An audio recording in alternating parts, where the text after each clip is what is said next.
Alright guys, we're back with some more fantasy baseball content, and in this video, I'm going to rank the top 50 starting pitchers in the league. I've been doing this series since the beginning of the season, ranking my top 50 starting pitchers. We got March, April, May, June, July, and now here we are in August. It's been great to see your guys' response to this top 50 pitcher ranking every single month, and I'm really excited to do it.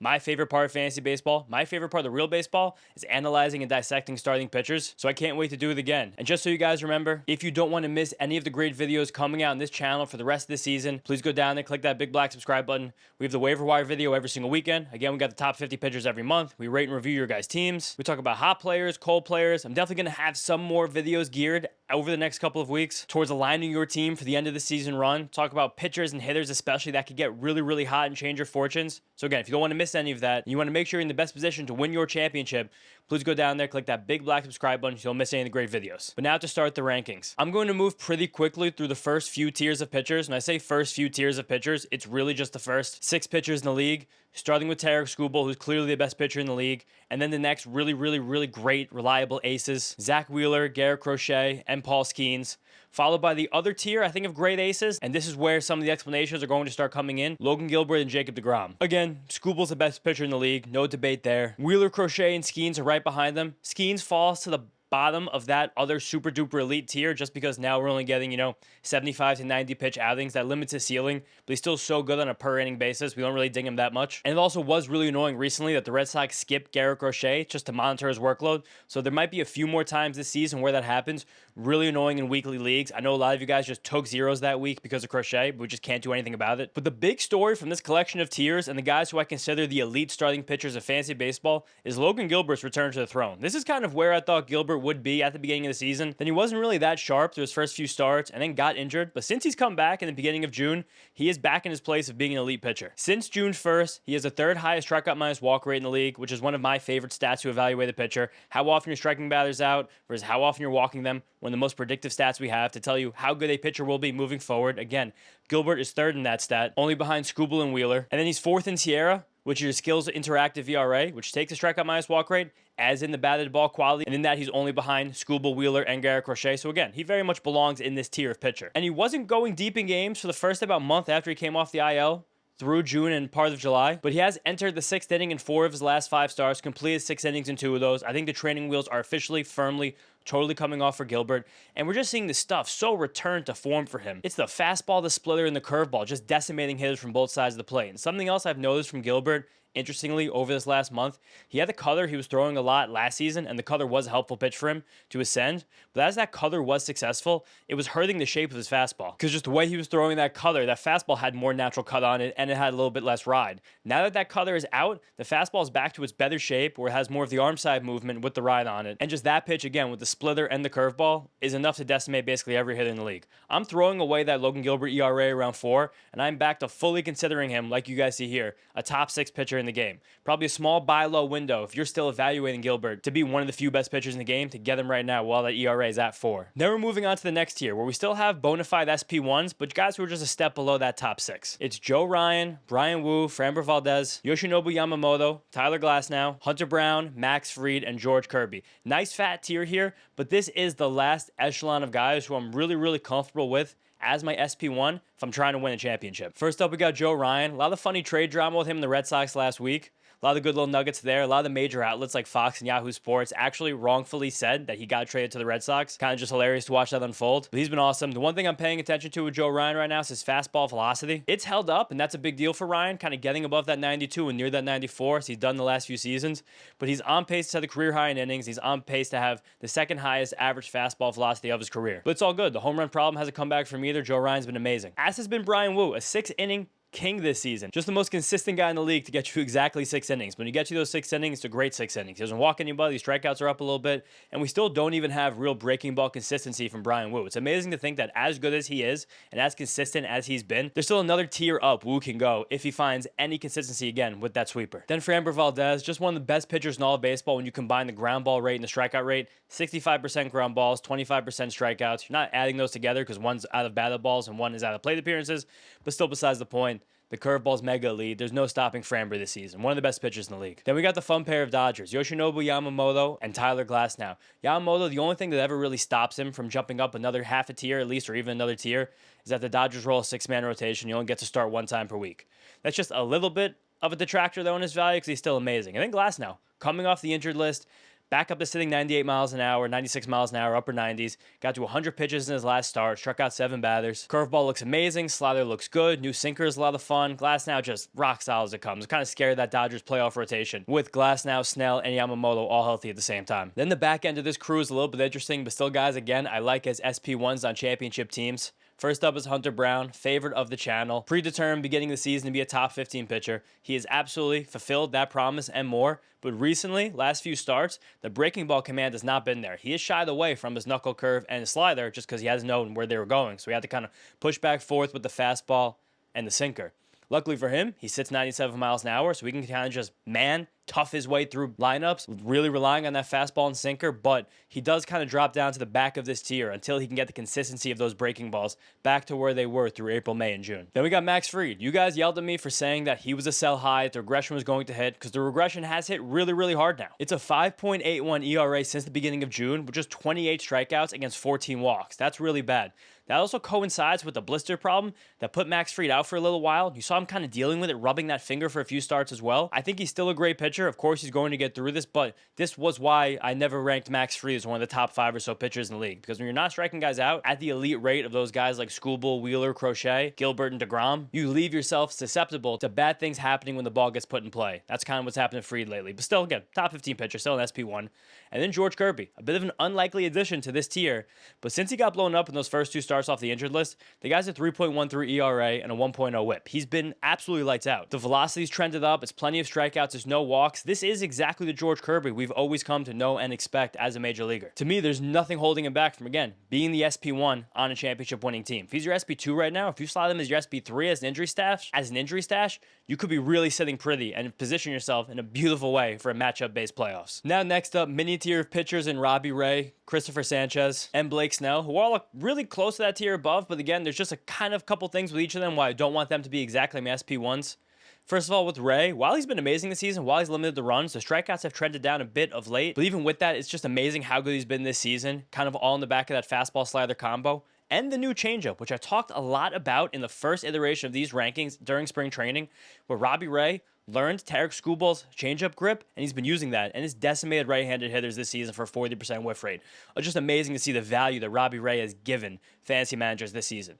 Same with Christopher Sanchez, who is just so unbelievably good, consistent, probably a bit of a better real-life pitcher than fantasy baseball pitcher, though, because the strikeout numbers are just not elite. Doesn't seem like they're ever going to be elite. When he tried to make them elite and throw really, really hard, he got hurt for a little bit, and he had to kind of tone it back a little bit, just be the regular 22-25% strikeout rate guy with a lot of ground balls, which is still an awesome pitcher, but again, just a step below those guys who are SP1s. But you could truthfully convince me right now that he might be a better version of Max Fried moving forward this season, possibly even next. And then lastly, Blake Snell, finally off the injured list, came back with just a classic Blake Snell start where he labored through the first few innings, gave up a few annoying runs, walked a few batters, and still struck out 7 across 5 innings and gave his team a chance to win. I think that Blake Snell is a guy that in another week or two, he probably jumps up to the next tier, a solid SP1 for a championship contending team. But I just want to see it first. But if I have a chance to buy him low, I might do so at this moment. All right, now moving on to the next tier, we have Carlos Rodon, Logan Webb, Freddie Peralta, Nathan Eovaldi, and Ranger Suarez. First up, I kind of wanted to group Webb and Rodon together because they're guys I've loved over the course of the season, but now I'm starting to like them a little bit less. We're seeing a little bit of regression in different ways from both of them. First, Rodon, who now the strike throwing is just trending in the wrong direction. I really don't know why. He's now becoming that Rodon that is really sweaty in the 4th inning and laboring through these starts, walking 3 batters, and you kind of just hope he gets out of jams to get you that quality start. That's not the Rodon we saw for the first few months of the season. I need him to get back to that guy. Also, just be advised that in his start on August 1st, the velocity did trend down a good bit. I don't know what that means. I don't want to assume that means anything, but just keep an eye if that happens again, because this is a guy, of course, always deals with nagging injuries. Then we have Logan Webb, who preseason, I didn't like that much because strikeouts have been trending down. Then through the early summer months, I liked him a lot because the strikeouts trended back up with the use of his cutter and his sweeper. Now lately, the strikeouts have trended back down as he's kind of lost the feel of that cutter and sweeper and reverted back to the sinker changeup guy he's been for the last few years. It did take a great matchup against the Pirates where he struck out 11 to get that K rate moving back in the right direction, but I still would like to see the feel of that sweeper and cutter working the right way for a few starts before pushing him back up into the tier above. Then Freddie Peralta has been remarkably consistent all year, going away from the old fastball slider approach, introducing just so many curveballs and changeups, really redefining himself as a pitcher just in time for him to become a free agent and kind of fuel what it looks like to be a legit Brewers World Series run. Same with Nathan Eovaldi, just with the 4-pitch mix, it's incredible. The guy's off the injured list, he's back to being in a groove, and this Rangers team also looks dangerous right now with Eovaldi and Jacob deGrom at the helm. And then lastly, Ranger Suarez, who's been one of the biggest risers through the season after an amazing first half last year, not a good second half, dealt with an injury, and now just one of the most rock-solid starting pitchers in the league again. Crazy enough for Suarez, he's allowed 30 earned runs over 100 innings pitched this season, which is good for a 2.6 ERA, which is amazing.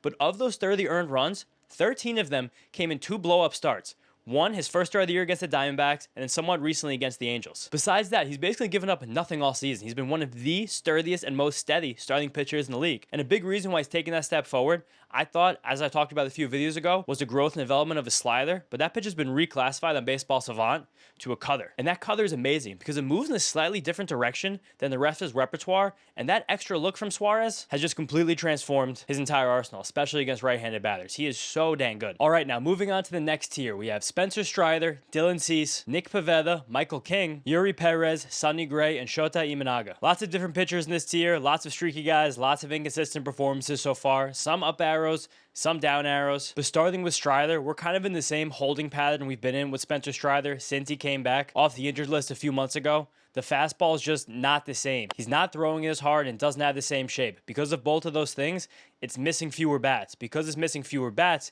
he has to rely more on his slider. That's not the worst idea. That still makes Strider a pretty good pitcher. That slider is still amazing. But then you have starts like he did last week against the Royals, where that slider command isn't on, so he needs to lean back on that fastball that, again, is not missing many bats. It's just nowhere close to a dominant pitch anymore, and he gives up a bunch of hits when that pitch is in the zone. That's just it. Again, like the top ceiling on Strider, if it ever does come back, maybe it's next year. I'm not sure what that is. It probably is him having added reliance on his curveball and on his changeup. But as of right now, you're probably just getting something like you hope is a low-end SP2 day in and day out, probably with kind of a high whip as well. Then Dylan Cease, I'm just ready for it all to click back in. I know it's still been inconsistent. It's been 2 really good starts out of the break, 2 really bad starts out of the break. I'm just riding. I'm blindly riding. The stuff is good. Everything should be okay with Dylan Cease.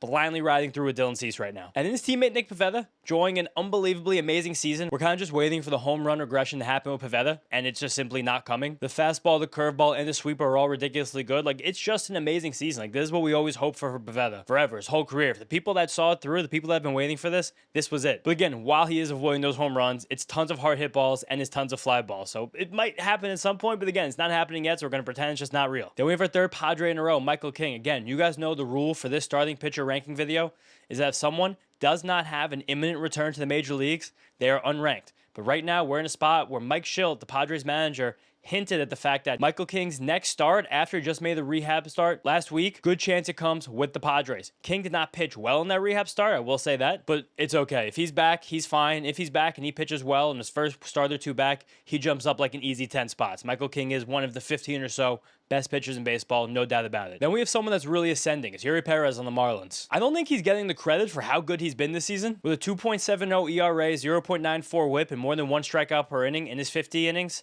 since coming off the injured list, like, that's awesome. And that's also coming when he's still not really a refined pitcher at all. He's pumping 98-mile-an-hour fastballs and getting swings and misses in the zone, but there's still not much refinement of his secondary pitches. I think a big reason for that is that he's still coming off the Tommy John surgery. So the stuff is back, but the command and the consistency is not quite there yet. So it's amazing to think that he has those stats, and there's even significantly more upside than Yuri Perez. Kind of like top 10, maybe even top 5 in the absolute boldest takes for next season kind of upside. I'm so deeply in on Yuri Perez, it's not even funny. It's just all systems go forever with this guy. And then the last 2 guys in this tier, Sonny Gray and Shota Imanaga. I know that Sonny Gray's had a bad month, but we still getting tons of strikeouts and not really walking any hitters. So I'm choosing to continue to trust the wily veteran who's just done this over and over again in his career. And then Shota.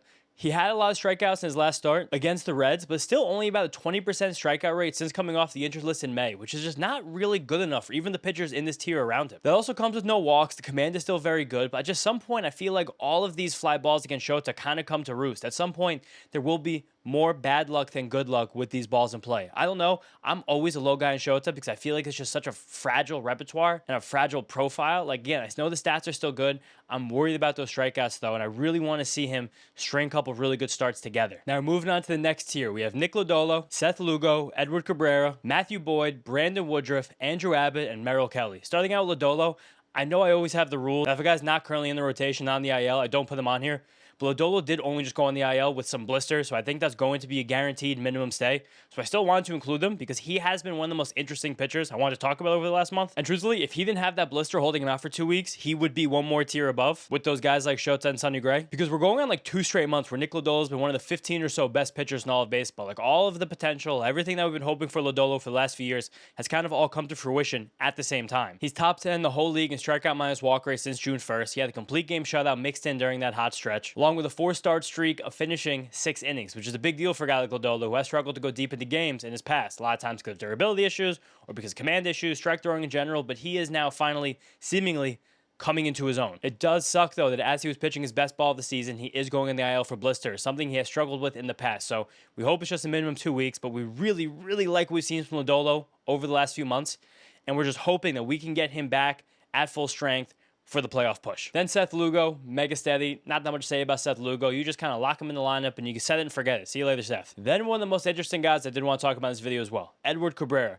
One of my favorites on the channel. I think I've mentioned him in like 4 out of the last 6 videos I've done somehow. But I'm becoming fully obsessed with the steps he's taking forward. I think at this point, he might be becoming my this year's Hunter Brown. Someone that didn't have a great start to the season, then went mega elite from like May 5th all the way to the end. And next year, I really aggressively rank him and take him as like an aggressive like SP2 on some teams, just because he's been that good. And weirdly, a lot of the people are still letting it fly under the radar.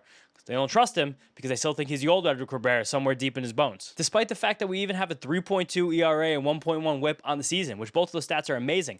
But then if you splice that out, since May 1st, when his sinker became a much more prominent part of his repertoire, the exact same story, slightly different, but again, the sinker moving into the repertoire against righties, exact same story as Hunter Brown last year. Cabrera has a 2.3 ERA and only a 7% walk rate, which is a huge deal for him because heading into the season, he had over a 13% walk rate for his career. Basically cutting that in half, going from something that was untenable to now better than league average, especially as a guy where that was the only thing holding him back, is such a massive deal. And it really was as simple as getting another pitch against right-handed batters he was comfortable throwing in the strike zone for strikes. Because for Edward Cabrera to get strike one and comfortably be ahead of batters consistently, then he can throw all of the nasty stuff he has, like the 95-mile-an-hour changeup, the crazy slider, and the awesome curveball. He has everything in his bag as long as he can literally get strike one. That was the biggest problem for him forever.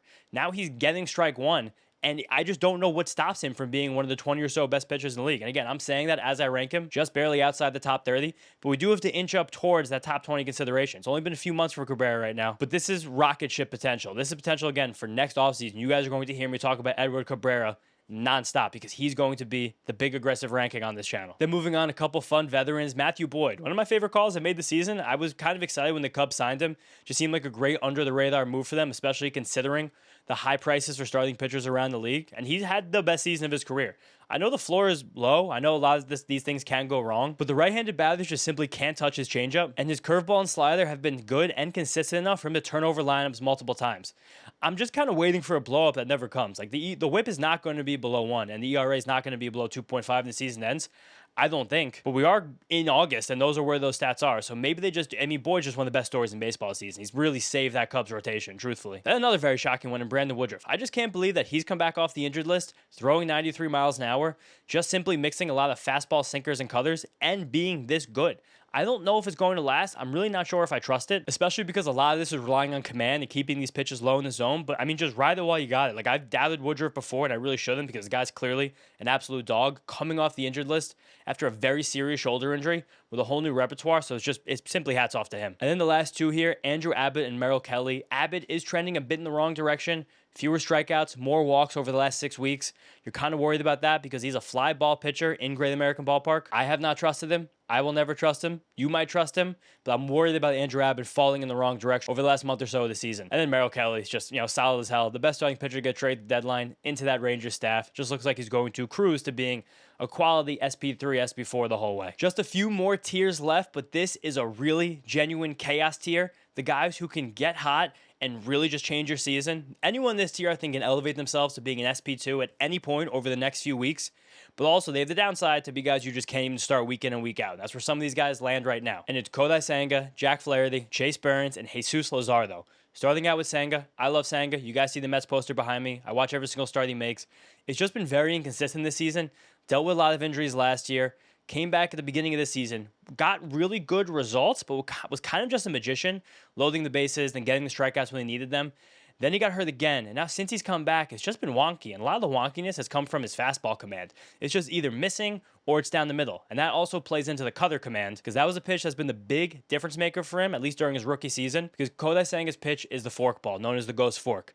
You can't throw that pitch really unless you're ahead in the count. Sometimes he tries to sneak it in, but it's not a zone pitch. When I say it's not a zone pitch, I mean it's not a pitch you throw in the zone. It's a chase pitch. He needs the cutter and the fastball to be his zone pitches, the pitches that get him into a spot where he can throw that ghost fork. If he's not getting into those spots, he can't really use that pitch as much. He's falling behind, he's giving up walks, he's giving up hits. It's just a lot of it falls apart when he doesn't have that fastball command to begin the at-bats, and that's where he is.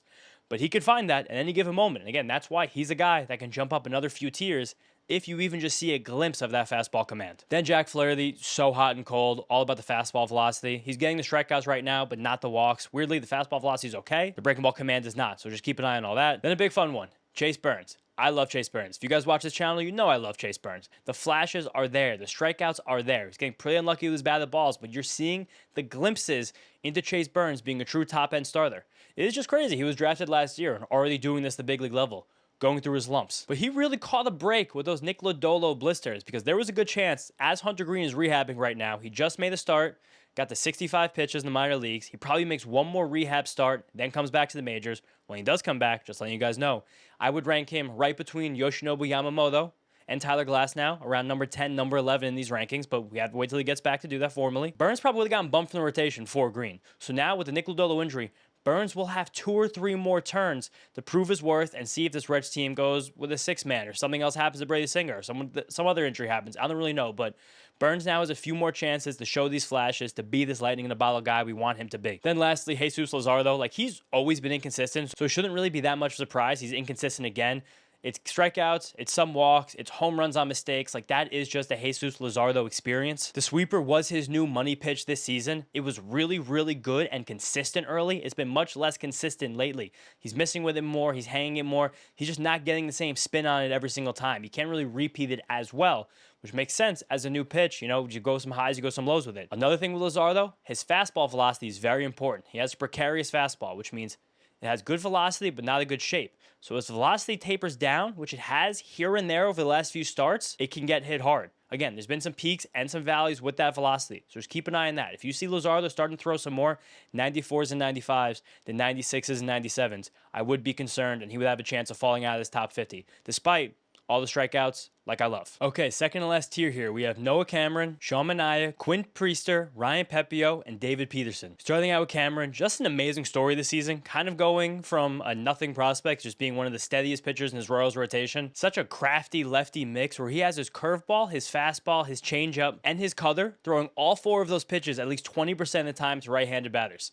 It's just an amazing way to keep all those guys off balance when none of those are exactly elite. But again, a lot of them are grading out as plus. I think Cameron is a really good pitcher. I do worry about the staying power of a guy like Cameron for next season, without not having an elite fastball, relying on this crafty command. But maybe I'm just being a little disrespectful because he goes start in, start out with great results. He's really become a dude. Then you have Sean Manaea. You can see the flashes, the strikeout upside. You can see a lot of these moments where Sean Manaea just doesn't really allow any runs and doesn't allow the other team to do anything at all. But something's been happening with him recently. Has been dealing with some injuries. We know he's pitching through a loose body in his elbow.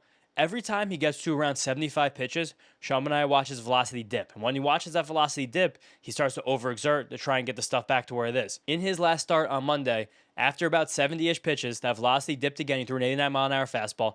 Then he started overthrowing, pushing the velocity up. He hit a batter. There was a wild pitch. He gave up a big home run. It just seems like he can't really get over that hump physically right now. But you see the glimmers of the stuff, and you saw the guy who was second half last year, and you see him doing that mostly on a per-inning basis so far.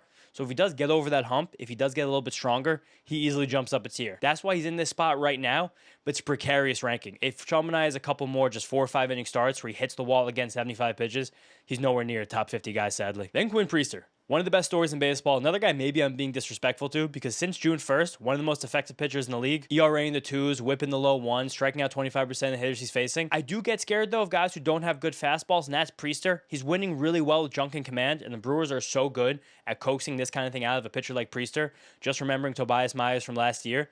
But then I think about Tobias Myers from last year and how this year he's now kind of just trapped in mediocrity. So again, maybe I'm being rude to Priester for exactly this year's rankings, but we always have our eye in the future with these rankings. I'm curious how much Priester can keep this up. Then Ryan Pepio, he's been very inconsistent over the last month, just had a good start against the Angels. We still like the fastball changeup slider combo, but it's not been as efficient of late, especially not the swings and misses in that slider. But again, maybe that start against the Angels step in the right direction. And David Peterson. The whip is always kind of high. It's not that many strikeouts. It's too many walks, and it's a lot of balls in play, so it winds up being a lot of hits. But he's been a horse. He pitches deep in the games for the Mets, who have no one else that pitches deep in the games. He puts himself in position to get wins. He doesn't allow a ton of hard contact, and the hard contact he does allow, it's not often in the air.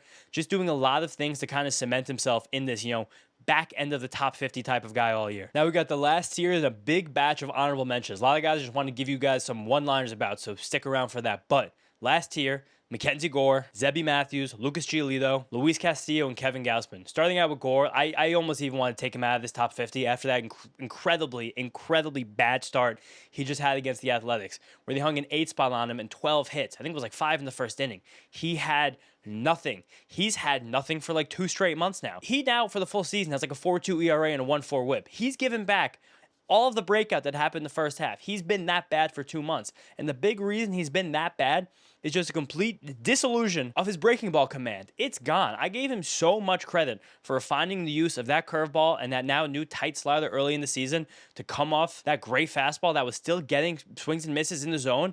But now he cannot throw any of these pitches for strikes. The fastball is still getting some swings and misses, but hitters are able to sit on it more, even though it's an elite pitch, they're still able to hit it because they're sitting on it, because the slider and the curveball are gonzo, nowhere to be found. Horrible pitches. He's falling apart. Like, he could easily be off this top 50. I'm keeping him here because of that fastball, but he looks lost. There's some murmurs in Nationals world right now that 2 or 3 more starts like this, and he could have a brief stint in AAA, which he was a top 15 pitcher in my last ranking. It hasn't even been that long. I think it's actually been like 6 weeks, 8 weeks since my last ranking. 6 weeks, kind of around there, middle of June, end of June, whatever it was. You guys see how worked up I'm getting. It's disaster. I thought Mackenzie Gore was fully over that hump, finally able to do it, but there's just something stopping this guy from having a full, complete season of being great.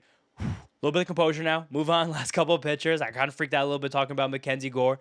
But we got Zebby Matthews. You guys know how much I like Zebby Matthews. Zebby Matthews here for the stuff. Zebby Matthews here for the opportunity. Zebby Matthews had another really good start against the Tigers after a not so good start against the Red Sox. This portion of the top 50, you do have to match up play a lot. So seeing that Red Sox lineup, it was kind of a 50-50 decision on whether or not to start Matthews. Really depends on the depth of your league. Really depends on your other options. But again, these are predictive-based rankings. Moving forward for the rest of the season, I think he's an easy top 50 guy, and he's still available in most leagues. Like, the stuff is that good, the velocity is that good, the command's that good. Trust Zebby Matthews moving forward. And then last few guys, some of the old heads, Lucas Giolito, Kevin Gausman, Luis Castillo. Giolito has strung together a lot of good starts. A few of these horrible blow-ups mixed in that always scares me about Giolito, because the way he pitches with kind of a not-so-great fastball high in the zone. Sometimes the IVB moves up a little bit so we can get those swings and misses. Sometimes it does not. Mostly playing off changeups. Again, susceptible to blow-ups, but he's been mostly consistent this year, so he sticks in the top 50. Same with Castillo and Gausman. Clearly, these guys are losing some of the stuff, some of the command. Castillo just kind of grinds his way to these good starts every time out in that great home ballpark. Gausman has the moments. Sometimes the fastball command eludes him. Still can't believe he's never gotten a third pitch in the last 10 years, but these guys are pitching well enough to be top 50 guys right now, and I'm riding with them there. Now, some fast honorable mention for you guys. Yusei Kikuchi, great piece by David Adler in MLB.com about how Kikuchi was throwing a sweeper, how that affected his arm slot and the rest of his pitches. Got rid of it, has now been like a 3.0 ERA guy for 3 straight months now, having a really good under-the-radar season. Bailey Ober off the IL. Didn't really look that good stats-wise, but has highest average fastball velocity he's had in the month, so I trust Ober next. I think he was just dealing with that inflamed hip for a while. He should be a comfortable top 40 guy if he pitches up to his own standards. Then here's a fun one, Logan Henderson, recent call-up for the Milwaukee Brewers. Just the timing of it. I missed the chance to talk about him in the waiver video because he got Jacob Mizorowski went the injured list over the weekend. I recorded that video on Friday. But Henderson, if he can stick, I just don't know if he can stick because of how many innings he already has. Very close to probably being shut down. 20 or 30 innings left this season.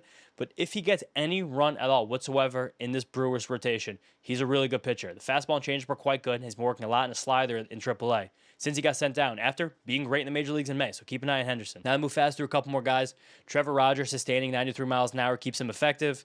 Cam Schlittler, like we're so close to figuring it out with Schlittler. I see him working on that curveball, but still a little too humpy to get any actual swings and misses at the big league level, but the fastball and sweeper are great, so I trust that. Chris Bassett, consistent, gives you innings, but the per inning isn't that great. The whip is high, the ERA is high, so matchup play, Chris Bassett. Tanner Bybee, I just wish he was more consistent this year. He just simply isn't. I'll probably be getting a lot of Tanner Bybee in drafts next year, but for this year, he's definitely on the outside of a top 50 rest of the season. Drew Rasmussen, per inning, he's great, but he's only giving you 4 or 5 innings the rest of the season, so whether or not you find value in that. Jose Soriano just had not so good start against the Rays, but just the way that he's grown this year, throwing that sinker low in the zone, sometimes you don't really know where it's going. Jose Soriano is a weird case where you have a lot of walks and a lot of ground balls. Usually the ground ball pitchers don't walk a lot of guys. They just throw balls in the zone. So I think Soriano maybe needs to just get over that hump and just start throwing the ball, like aim down the middle, man. Just throw it right there. Will Warren, inconsistent sweepers lately, but he's kind of grinding his way through some okay starts, so I'm still giving some trust. Then the last few, Shane Baz, so inconsistent. We see stuff sometimes. I don't really know. He looks kind of tired. Ryan Nelson just doesn't stop being effective. It's so fastball heavy. He's kind of like the lesser version of Nick Pivetta, where I'm waiting for the other shoe to drop with some home run regression, but it's just not. Same goes for Eric Lauer. He's come back from Korea with slightly varied movement on all of his pitches, real kitchen sink guy against righties, and he keeps being effective. So these are the other guys just outside the top 50 I wanted to mention. Keep an eye on. But again, that's the top 50 starting pitchers for the rest of the season as of August when we're recording this. Thank you guys so much for watching. Appreciate all the support this year. Again, please, if you haven't done so already, go back down there, subscribe, big black subscribe button, getting near 7,000. Want to get to 7,000 soon. But again, can't thank you guys enough. I'll see you next time.